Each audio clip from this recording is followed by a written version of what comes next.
বছরে একবার যে ভাগ্য নির্ধারণ করা হয়ে থাকে আমাদের সমাজে বহুল প্রচলিত আছে, সেটি শবে বরাতে হয়। কিন্তু এই ধারণাটি খুব বেশি অথেন্টিক না, খুব বেশি গ্রহণযোগ্য না। অনেক উলামা একরাম, স্বনামধন্য অনেক ইমামদের মত আছে এর সপক্ষে, কিন্তু এর সপক্ষে যে কয়েকটি হাদিস রয়েছে তার একটিও সহিহ বা বিশুদ্ধতার মানদণ্ডে উত্তীর্ণ নয়।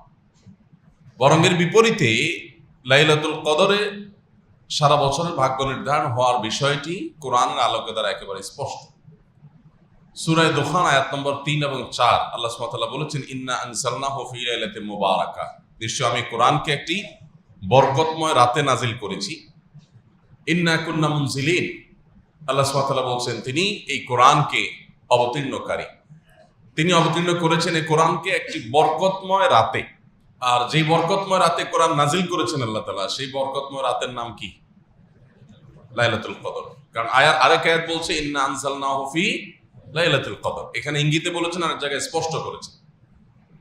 তাহলে আল্লাহ বলেছেন যে একটি বরকতময় রাতে কোরআন নাজিল করেছে, অর্থাৎ শবে কদরে কোরআন নাজিল হয়েছে। ফিহা ইউফরাকু কুল্লু আমরিন হাকিম, পরের আয়াতে বলছেন সেই রাতেই, যে রাতে কোরআন নাজিল করা হয়েছে সেই রাতেই সব গুরুত্বপূর্ণ বিষয়সমূহ ধার্য করা হয়। পরিষ্কার একেবারে যে মানুষের ভাগ্য নির্ধারণ হয়ে থাকে লাইলাতুল কদরে, এবং জমহুর বা বেশিরভাগ উলামাদের ইমামদের মতো এটাই, যে লাইলাতুল কদরে মানুষের ভাগ্য ঠিক হয়ে থাকে। যাই হোক, আমাদের সমাজে শবে বরাতে মসজিদে আমাদের অনেক বেশি ভিড় হওয়ার একটা বড় কারণ হলো আমরা জানি এটি ভাগ্য নির্ধারণী রজনী। সো আমরা এই এক রাতে আল্লাহর ইবাদত বন্দেগী, চোখের পানি, দোয়া দরুদ করে সারা বছরের যদি ভালো থাকা যায় তো মন্দ কি? এক রাতের দোয়া দরুদে যদি সারা বছর ভালো থাকা যায়, এটা তো ভালো প্রজেক্ট, লাভজনক প্রজেক্ট, লাভজনক ডিল হয়ে গেল। সেজন্য আমরা সাধারণত এই রাতে বেশি মসজিদে ভিড় জমাই। আল্লাহর মাগফিরাতের আশা যদি ভিড় জমাতাম তাহলে আলহামদুলিল্লাহ, সেটা তো অনেক ভালো ছিল।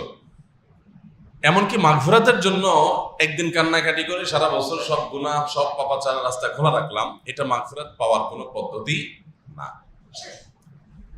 সন্দেহাতীত ভাবে বছরের একটি রাতও ইবাদত বন্দেগী না করে ওই একটা রাতে ইবাদত বন্দেগী করে সেটা অ্যাপ্রিসিয়েট যোগ্য, অন্তত এই টেন্ডেন্সিটা অ্যাপ্রিসিয়েট যোগ্য। কিন্তু পদ্ধতিটা আরো যৌক্তিক হওয়া দরকার, আরো দলিল সমৃদ্ধ হওয়া দরকার, আরো সুন্দর হওয়া দরকার। ভাইরা আমার, আল্লাহ রাব্বুল আলামিন লাইলাতুন নিসফি মিন শাবান বা মধ্য শাবানের রজনীতে মানুষকে সাধারণ ক্ষমা ঘোষণা করেন। সাধারণ ক্ষমার এই ঘোষণা কিন্তু প্রতি রাতেও একটা সময় থাকে, হয়তো যেটাকে আমরা লাইলাতুন নিসফি মিন শাবান বা মধ্য শাবানের রাত বলছি হাদিসের ভাষায়, আর আমাদের দেশীয় ভাষা যেটা আমরা শবে বরাত বলি, হাদিসের ভাষা না এটা।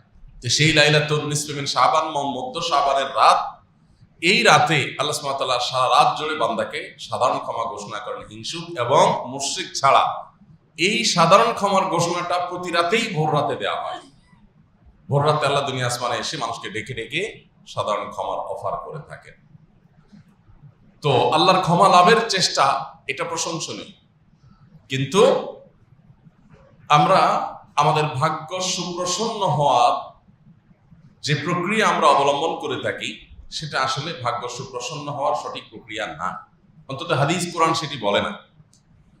আজ আমরা সেজন্য আপনাদেরকে এমন কিছু আমল, এমন কিছু কর্মসূচির কথা জানাতে চাই, যে আমল এবং কর্মসূচিগুলো আমাদের নসিবে ভালো কিছু যেন লিপিবদ্ধ হয় তার জন্য সহায়ক হবে।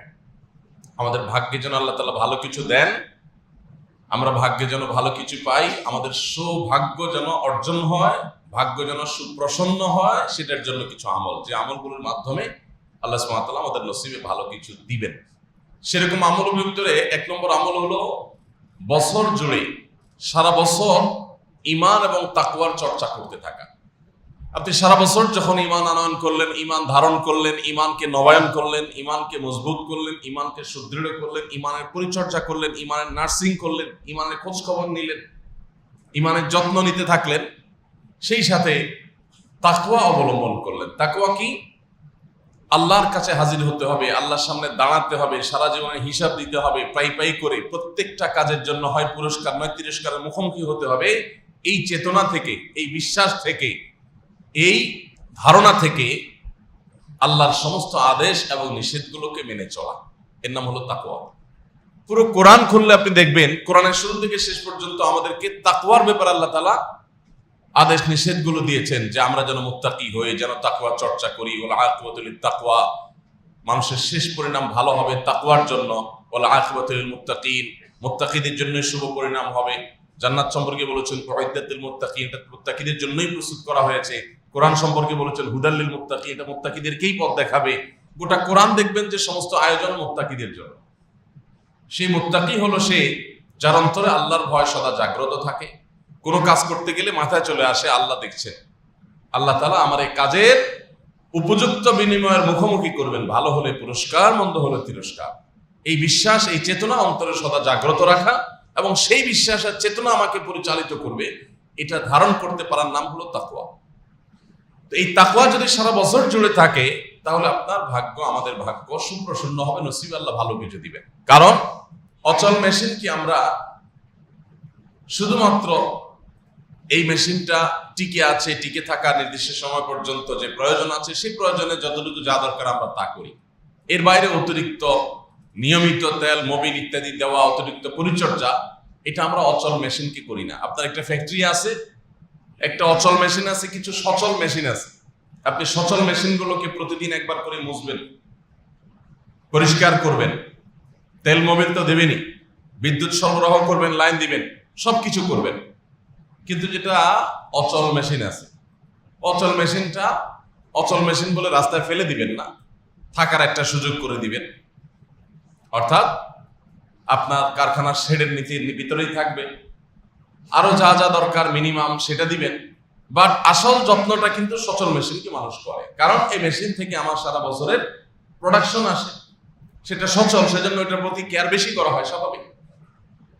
আপনি সারা বছর আল্লাহর ইবাদত করেন না, আল্লাহর নাফরমানি করেন, তাহলে সেক্ষেত্রে আল্লাহ রাব্বুল আলামিন দুনিয়াতে ভালো থাকার জন্য যা দরকার, ঘর বাড়ি, টাকা পয়সা, ব্যাংক ব্যালেন্স, ব্যবসা বাণিজ্য, হয়তো আল্লাহ তাআলা এগুলো আপনাকে দিয়ে দিবেন, ঠিক আছে, এটা না হলে নয়, সেটার নিচে থাকলেন আপনি। বাট আসল যত্ন যেটা, সেটা আল্লাহ রাব্বুল আলামিন তার ঈমানদার ও মুত্তাকি বান্দাদেরকে দিবেন। যেভাবে আমরা আমাদের সচল মেশিনগুলোকে আসল যত্নটা করি, মন থেকে যত্নটা করি, কারণ এখান থেকে আমার প্রোডাকশনটা আসে, আল্লাহর আনুগত্য করে, আল্লাহর গোলামি করে, তারা আল্লাহ রাব্বুল আলামিনের আসল রহমতটা লাভ করে। আর যারা আল্লাহর প্রতি অবিশ্বাসী, তারা দুনিয়ার টাকা পয়সা, ভোগ বিলাস, এগুলো হয়তো মুমিনদের চাইতে অনেক বেশিও ভোগ করে, কিন্তু আসল যে প্রশান্তির মূল চাবিকাঠি, অন্তরের সুখের যে মূল চাবিকাঠি, সেটা আল্লাহ তাআলা তাদেরকে দেন না। এই জন্য সকল যুগে, সকল সভ্যতায়, সব সমাজে আল্লাহর প্রতি ঈমান আনা মানুষগুলো তুলনামূলকভাবে মানসিক প্রশান্তি বেশি লাভ করে, তাদেরকে আল্লাহ তাআলা সুখটা বেশি দান করেন। আর আল্লাহর প্রতি যাদের ঈমান নাই, বেঈমান, তাদেরকে আল্লাহ তাআলা বাহ্যিক উপকরণ অনেক বেশি দেন, কিন্তু তারা ডিপ্রেশনে ভোগে, তাদের মানসিক শান্তি কখনো হয় না। তো এই জন্য আমাদের নসিবে ভালো কিছু আল্লাহ রাব্বুল আলামিন রাখুক, সত্যিকারের প্রশান্তি, সত্যিকারের সুখ, অন্তরের সুখ, সেটা আল্লাহ তাআলা দেখ। এটা যদি আমরা চাই তাহলে বছর জুড়ে ইবাদত বন্দেগী করতে হবে।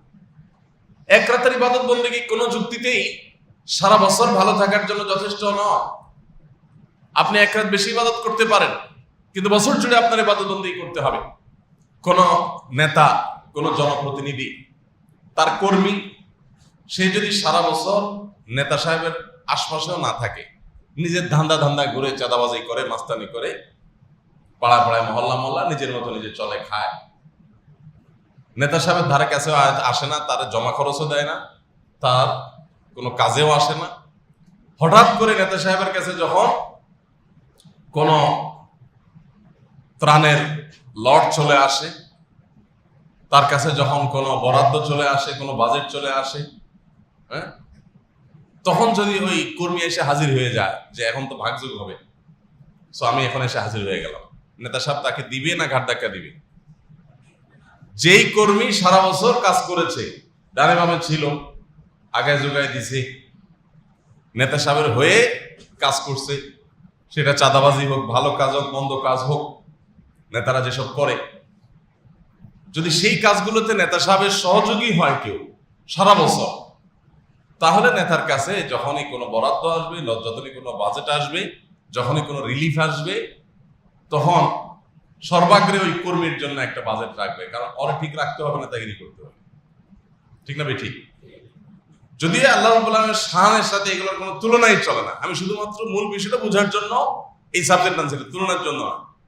যে আল্লাহ সুবহানাহু ওয়া তাআলার প্রতি যারা ঈমান আনে, আল্লাহ তাআলার জন্য, আল্লাহর কাছে যারা আল্লাহর আনুগত্য যারা করে, আল্লাহ রাব্বুল আলামিন প্রকৃত সুখ এবং আসল প্রশান্তিটা তাদের জন্য বরাদ্দ রাখেন।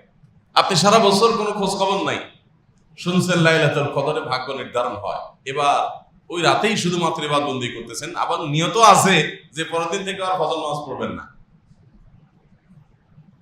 তো আপনি কিভাবে আশা করেন যে আল্লাহ বলেন আপনার নসিব ভালো কিছু দিয়ে? বরং আপনি যদি তওবা করেন যে আল্লাহ এই রাতে আমি তওবা করলাম, সারা বছর আমি ভালো থাকবো, আমি নেক থাকবো, আমি মুত্তাকি থাকবো, আশা করা যায় আপনার ভাগ্য সুপ্রসন্ন হবে। তাহলে 1 নম্বরের আমল আমরা পেয়ে গেলাম, সেটা হলো বছর জুড়ে ঈমান এবং তাকওয়ার চর্চা করলে আল্লাহ সুবহানাহু ওয়া তাআলা আমাদের নসিবে ভালো কিছু দিবেন।